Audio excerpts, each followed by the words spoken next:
buồn và nó bật ra nhầm đang tệ cái vô một bó luôn mà chỉ theo bà mưa nè tệ lại nó họ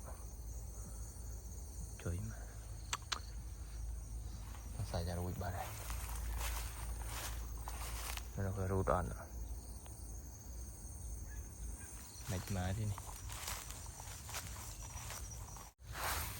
để cho mưa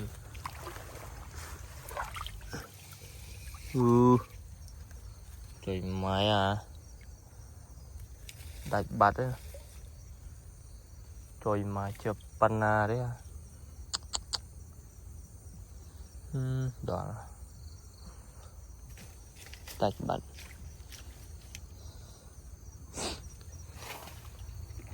chọc ô bộ nữa mưa lồng mát nữa này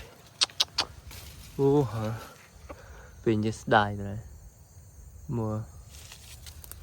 đạch tệ bẩn ô lông đây này